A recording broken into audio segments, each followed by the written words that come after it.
Lewis moving nicely and smartly to his right. Nice one-handed pick-up, but really nothing he could do with that one. It was well wide of him. Comfortable single.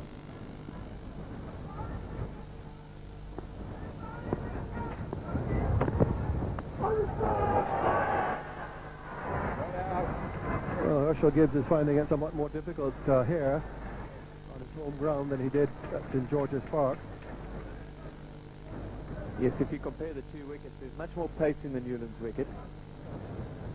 It was a real slow bounce. There was a bit of bounce at St. George's Park, but it was much slower than this. So, as a result, if there is movement of the seam, it's much more difficult for the batsman to adjust his shot.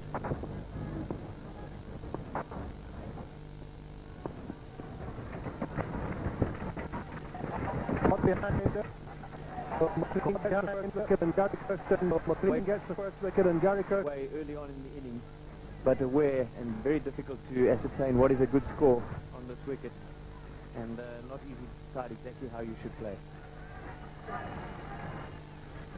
Jack Callis comes out on his home ground to replace Gary Kirsten.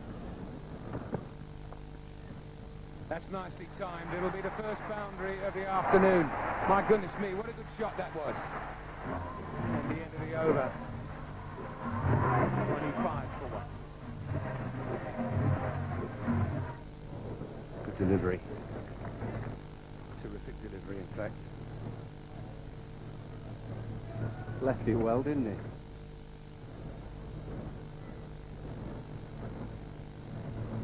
Look at that. Never played it, did Monk?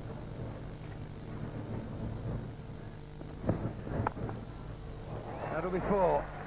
Toe of the bat, but 4. Well, this shot is a toe-ender. I think he needs a bit of chalk at the end of the cue here. Throws the bat at it and it whistles off really the bottom. Not quite as easy this time for Hooper. Remember, he missed one of these the last match. Port Elizabeth. This one goes very quick and very low. Slipped away now. He's timed that really well. That's only beaten the fine leg by about 3, 4, 5 metres. Well, he's earned this 4 ball, not only with the quality of the improvised shot, but by moving around and upsetting McLean. He's got a ball that he can put away.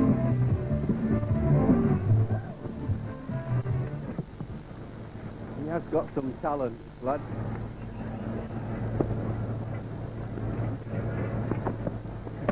Out. Well, I don't know whether I should use the word inevitable, but there was just something about this over that Gibbs, as described, was improvising a lot. Decides to get down the wicket again. Just hits outside it. To change his mind, did Callie. Then this one absolutely hits the seam and zips through, look.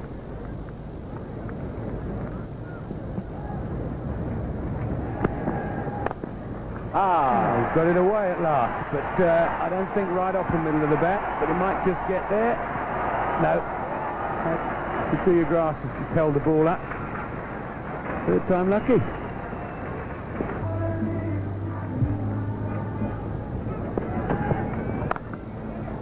Oh, he's hit it straight to point, looking to be aggressive, and Pollock has been caught by Chandapal at point.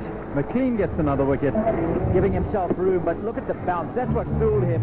And we've been talking about the uneven bounce of this pitch throughout the morning. Sean Pollock slashing it away straight into Chandapal's hands. McLean gets his third wicket. Oh, that's well bowled. The slow ball is out. Well, he bowled a lot of slow balls in Port Elizabeth. Didn't get success. Jacques Callis is dismissed. LBW to Albury. Almost no discernible change in the action, and yet it was angling in, just beat the inside edge of the bat. Jacques Callis tried to come forward, didn't quite. Well, the West Indies had the option of 3 spinners to use at this stage, but a couple of things mitigated against that. One, Hansie Cronje, perhaps the best player of spin in the world. Oh, he's edged the first ball he's got from Semple, and it has paid off. Cronje stands there, he can't believe it, and now he's going. Yes, it's hitting the seam in the end, but it wasn't smooth, and it just seemed to brush the outside edge of Hansi Cronje's bat and go straight through to the wicketkeeper. Easy catch, in fact, for him, and Hansi Cronje has to go. So South Africa now 5 wickets down for 52. So Benkenstein still inexperienced.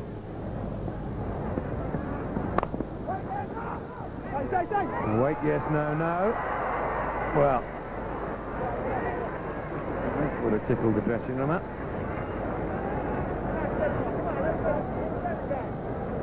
Let it call. Wait, yes, no. Oh, sorry.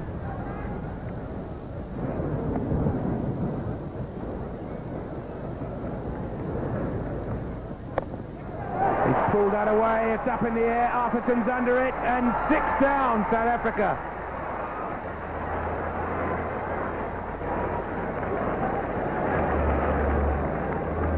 Fraction on him, who knows, and it's gone straight up in the air down the deep square leg stroke. Well,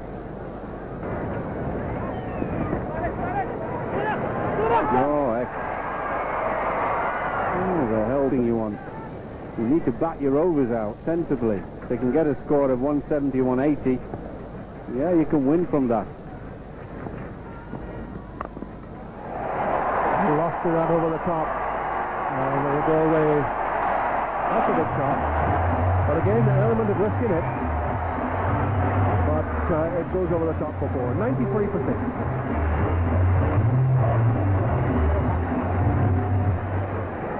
If they'll try the second, they will. They're very fast between the wickets. And again, McLean is not behind the stumps. We saw that the other evening. Return coming in, he had a chance to get behind the stumps. The other evening, he caught one in front of the stumps the other evening when Chanderpaul threw the ball at the stumps. Plenty of opportunity here for him to get behind the stumps. Sloppy cricket.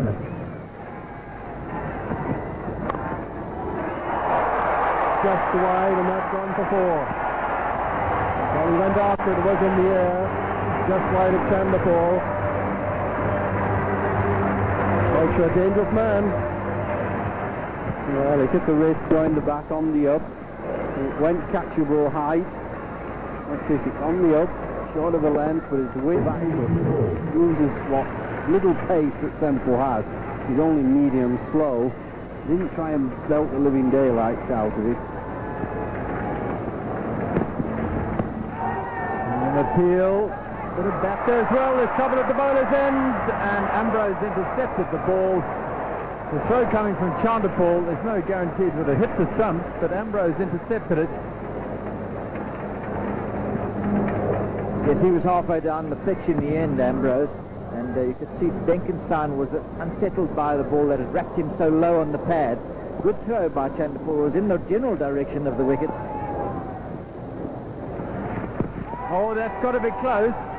No. Well, that nearly hit him on the ankle. I think Boucher says that hit the bat as well. Significantly just blowing it off at the end. Kept so low, didn't it? And, almost, yes, a little bit of a bottom edge on the bat, but it was going down the leg side anyway. You could see the off stump, you could see a bit of the middle stump, and a nice little gesture from him. Good decision by Dave Orchard. Ambrose to bowl from the Weinberg end. He's bowling to Boucher, who edges and is caught behind. Boucher goes, caught by Jacobs, bowled Ambrose. Ambrose has come back for his perhaps his last spell and has made a telling contribution. 3 balls, and he batted for just over an hour. Once again, the ball bouncing a little more this time than Mark Boucher thought. He was trying to angle the ball away down to the vacant slip area, but just succeeded only in getting 27 years of age and an average of 33.4, almost a run a ball his strike rate. Oh, he's got bat onto that, and it's gone wide down the leg side for 4 runs. And he's absolutely fuming, is Ambrose. Boundary with the last ball, it's 135 for 7.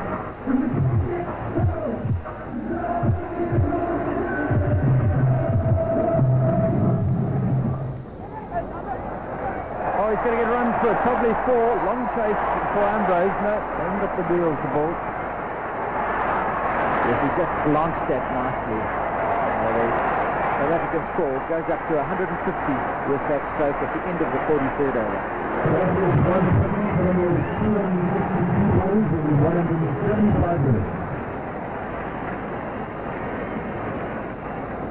And Benkenstein has played that beautifully to go to his first limited over international 100. Wonderful performance by Dale Benkenstein under extreme pressure. He's come in and has played very, very well and with great maturity as well. Benkenstein, nice to see him remove his helmet and acknowledge the applause from this big crowd at Newlands. Only 2 boundaries, and both that one, the second one was the reverse sweep, but he's the man in control, and an excellent innings from him. He's coming of age. That's gone over, long off. They might change their minds now, the West Indies. And it's for 6. And although it hit fairly low on the bat, it still carries a long way.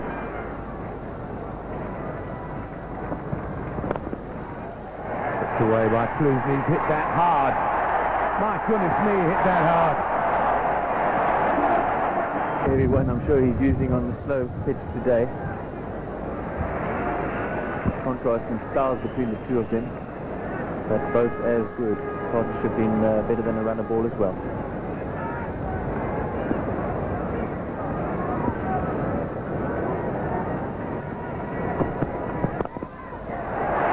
That very hard, and long on, can't cut it off. That's 2 huge blows from Klusener. One along the ground through mid-wicket. One aerial for most of the way. No one else has really been able to look like scoring boundaries, especially when driving off the front foot. But Klusener has come in and done just that, so Sweet spot from the splice all the way to the toe.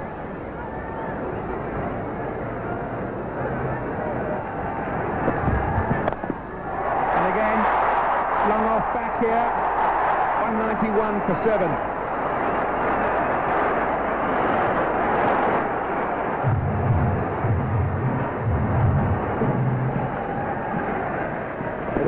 In 27 deliveries. Ambrose, 2 overs left. That was quite comical. When I say 2 overs left, 3 in the innings. Ambrose has 2 of them. and really this is where experience counts from the bowler's point of view, just varying his pace here to Benkenstein, and that's really what the bowlers should be doing to when Lance Klusener is facing. He's using that heavy bat to just swing through the line.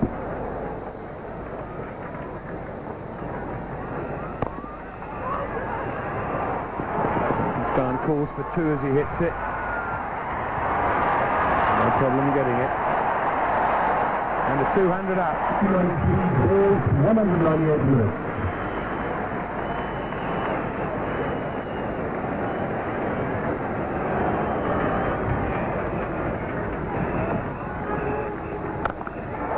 Full toss, and that's landed in the Oaks. Not the ball to bowl to Klusener. He goes to 46.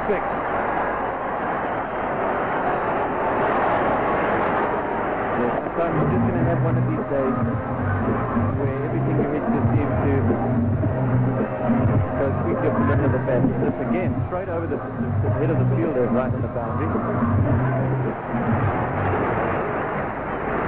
Exciting stuff, this, especially for the home crowd. But the West Indies might be sitting out there saying, well, something had to happen at some stage. Don't just go on taking wickets, and two 20s, very gettable. Hit that down the ground. He wanted to find the middle of the bat, but it's taken into 50. A sensational 50 it's been.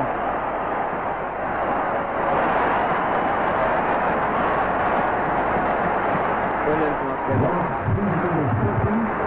South Africa, this stage, it's a powerful one-day team. They just never really lie down. Everyone determined to do something special.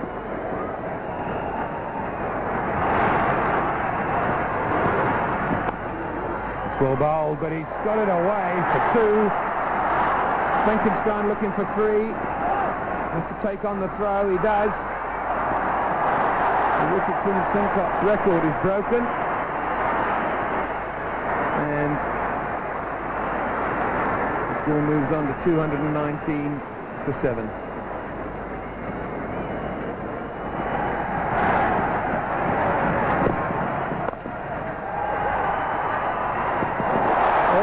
Field will give certainly one more away. Benkenstein will go back for the other, hoping that the throw isn't accurate. Now, there's an appeal, but did Ambrose have the ball? Has he given him out? We presume he has. Just saw a finger flick up there. Yeah, it looked like he gave him out.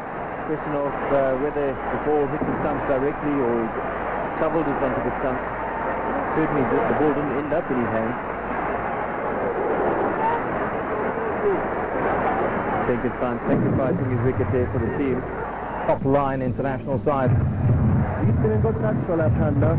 And that's a fine shot for only the second ball you face. Well, this is the sort of thing that we'd heard about the West Indies before they came, is that they had, well, this is what we'd call Caribbean stroke play in South Africa. Well, he said one when he struck it pretty well. And it is holding up on the outfield, but he can't pull it back despite the despairing dive. Marshall Gibbs is after it. There's Murray. He said one, but he really struck it well.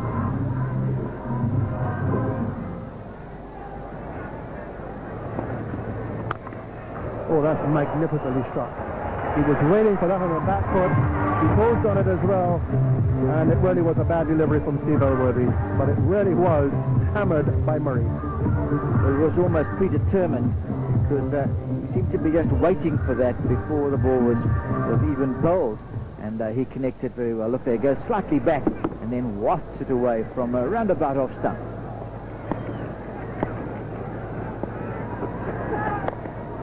In the air, and the catch for someone, and it's taken. So Murray goes yet again. He is just another victim of that same fault. The ball hitting the toe end of the bat, looping up to S Elworthy. A bit of confusion between Gary Kirshner and him, and then finally they left it to Steve. The West Indies.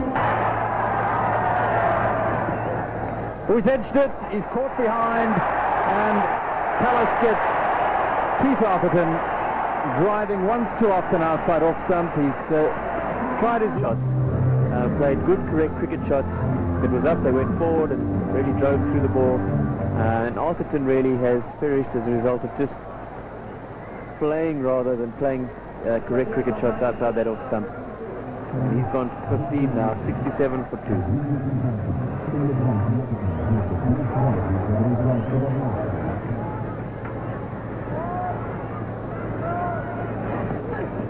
Edge, and Boucher takes it. Hooper goes, and that is a crucial wicket taken by L Klusener. Outside edge, and the West Indies are now 71 for 3. Well, the unpredictable bounce in a way, again instrumental in causing Hooper's downfall. Some of these pitched along that line and that length have just come through on a very comfortable height. This one just bouncing that fraction more, and Hooper, his form on this tour, he's been one of the real finds for the West Indies.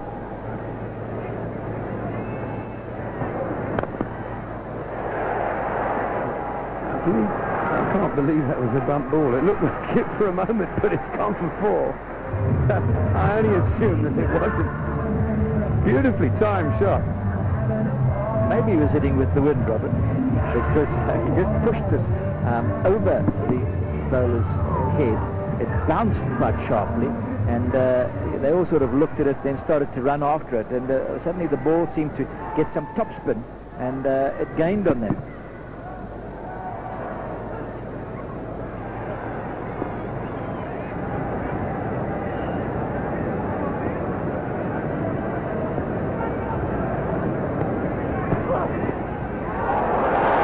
Big appeal, something not convincing.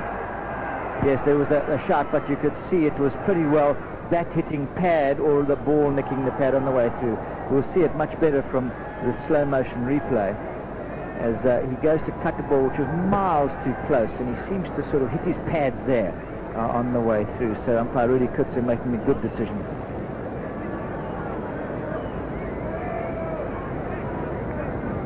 This ball seemed to beat him for pace. You can see by the time the bat came down, it was already past him, and then he hit his front pad. That's high in the air.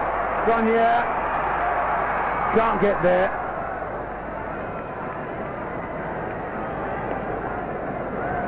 I think they have to win this match. They're going to fight it right down to the wire. Ridley Jacobs trying to get it over the top, toe-ending it again. We've seen so many of those strokes being toe-ended in this match, so it was never going to get to the boundary. It's a bigger...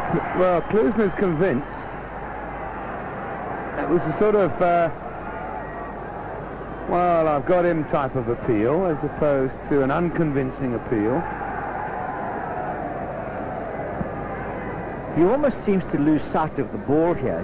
He did this first delivery up, and here again, he kind of just drops everything and hopes it doesn't hit the wickets. And it certainly glanced off something. Let's have a closer look here and see what it in fact did hit. Looks as though it beat the bat again and hit the left hip this time.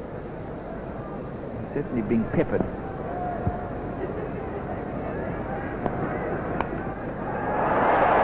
Down to third man. Has he caught it at the second attempt? Yes, he has. Elworthy's the fielder. It looked like he spilt it, but a good recovery. Indeed, away from Steve Elworthy's hands. And Chanderpaul tried to waft it over mid-wicket, got the outside edge. It flew almost straight to him, and look at that, nearly hit him in the chest. And then third attempt, not second, Robin. And in fact, a good... KF Semple. Rhodes, brilliant.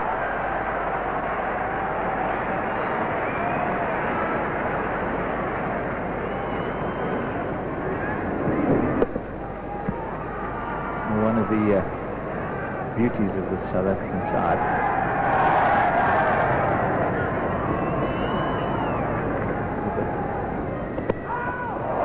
Now, did he edge that? It was a noise, but just looking at the body language, I don't think so. End of the over, 88 for 4.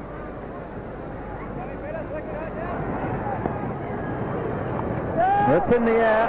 Is there someone underneath it? Yes, Cullis is there on the boundary. It'll be a good catch. It is a good catch. Kept his head, kept his feet. Went up a long way. I thought he did well here because he had to keep his eye on the ball and be aware of where the line was, and then when he came down, don't roll too far, keep those legs in. Yeah, it was a splendid effort, it really was. So Jacobs go in South Africa. Oh, he's got him! Another edge, another catch for Boucher, and another disaster for the West Indies. 6. Well, this was a blatant little nick here. I think even Javed Akhtar could have given this out. No problem at all. Yeah, I feel sad for the youngster. He's not quite ready for international cricket. Maybe near another year or so. He's playing in a side that's demoralised and down, and it's very difficult to come in. It's going to be a really tough call. Raul Lewis, his first match of this series. Oh, now that's hit him fairly adjacent.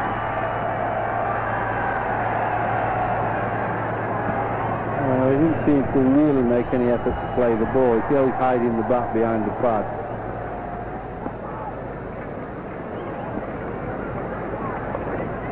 Sweep. And this time he's beaten the close infielder, and I think he'll get it to the boundary. He will. 4 runs. KF Semple.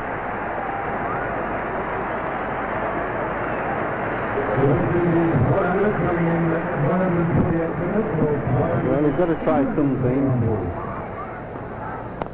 Oh, he's popped it back, and Cronje didn't follow through enough. And couldn't hold it. 105 for 6 at the end of the over. That's hit high in the air. Elworthy's under it and takes the catch. His third. I don't think it was a slow delivery, just bounced a little bit and got it high up on the bat, got underneath it too much. Elworthy probably feels the ball is really following him around and he's had enough of those high ones. Yeah, that's Hutchison.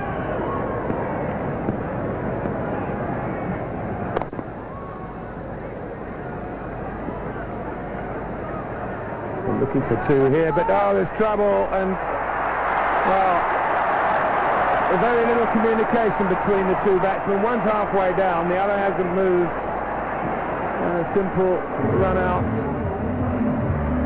and the West Indies in total disarray here.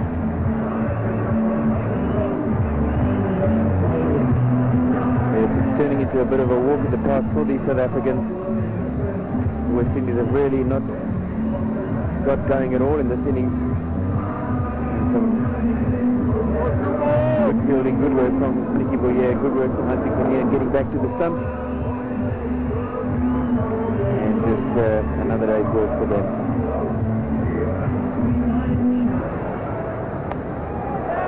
And the first catch we've seen put down for the evening, Elworthy.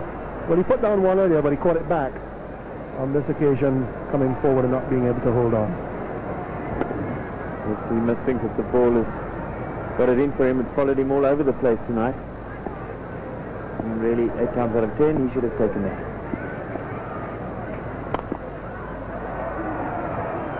Coolsey says, well, you'll come back for 2, now you can get 4. He does. Well, that's a good blow by Ambrose.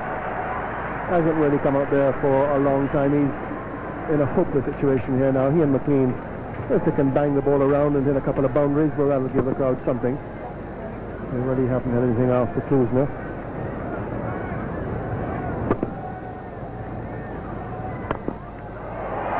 That's a big one. It's down the ground and it's gone all the way. So some entertainment here for the crowd from Big Curtly Ambrose. A 4 and a 6 in the over, and the West Indies 121 now for 8. No need to move for that. Well, this time he does get to the pitch. Clean hit, clean as a whistle. Right, ladies and gentlemen, just your attention please quickly. The 32nd competition with Shadowbank continues. And he's dragged it on. Another wicket for Hansi Cronje, and South Africa close in on another massive victory and the series. But It's not easy to almost hook the ball with the bottom edge down onto your stumps. But it has really turned into a canter for South Africa. And their depth has really been the difference between the sides. Ambrose gone for 12. well, when he hits it, as we've seen, he hits it hard. That's up and away for Nixon McLean. He is a big, strong man. He knows this ground. He's been on it with the bat on a few occasions in the Test match. And that's the biggest shot of the night. As he hits it, you can hear the clean sound on the bat. Not many of those tonight.